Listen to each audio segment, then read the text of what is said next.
За моей спиной находится чистое поле, на которое одиноко расположены 6 трансформаторных будок. По замыслу руководителя нашей республики это чистое поле и по бумагам называется инвестиционно-промышленная площадка, на которой должен был существовать, появиться технопарк, работать десятки предприятий. Но сегодня его посетителями являются стадо овец, и, как я повторюсь, 6 будок, внутри которых находилось очень дорогое электротехническое оборудование. Сегодня оно разворовано, в этих будках ничего нет, остались только одни стены и открытые двери. Так вот, в это чистое поле дураков, было зарыто более 500 миллионов бюджетных федеральных средств. Вот еще один вопрос в главе нашей республики. Куда делись эти 500 миллиарда народных средств, уважаемый герой России, генерал? Таких площадок было создано по республике еще 2, Алиюрт и Карабулак. Та же самая картина. Руководил этим проектом Руслан Булгучев. Говорите, это его идея, его инициатива. А реализовывали господин Чулиев, ныне сенатор Совета Федерации. И под чутким руководством главы республики. Это якобы площадка создается для инвесторов. Туда подводятся все коммуникации. Вот подведенные коммуникации. Вот куда вложены, в них куда вложены. Если на 3 площадки, это получается или около миллиарда, или более миллиарда.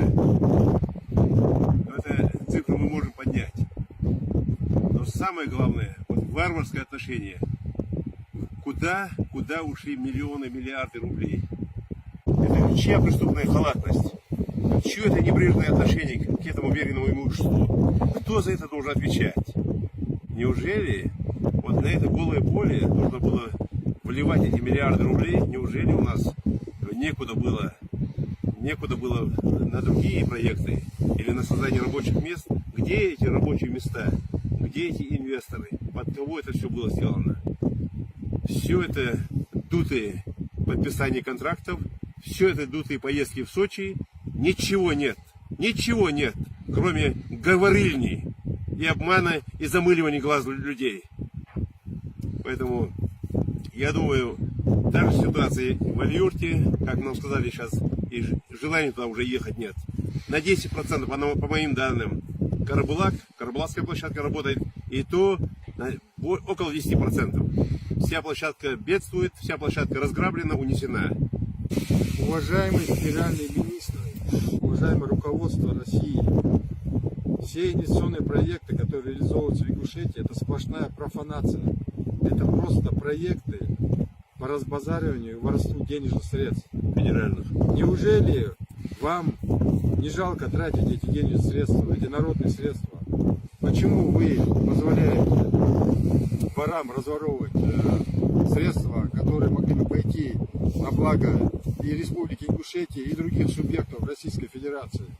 Когда вы откроете глаза и откроете свои уши? Мы уже в течение 6 месяцев вам пытаемся до вас донести это все, но вы слепые и глухие. Обратите внимание, иначе это все приведет к народным выступлениям, к народному протесту. И тогда уже будет гораздо тяжелее со всем этим разбираться. Спасибо. Хотели бы, конечно, от федерального центра, чтобы сюда выехала серьезная комплексная проверка, комплексная комиссия по всем министерствам и ведомствам, по всем направлениям. Мы пройдемся с ними вместе, за руку проведем, покажем, что ничего не работает, ничего не действует.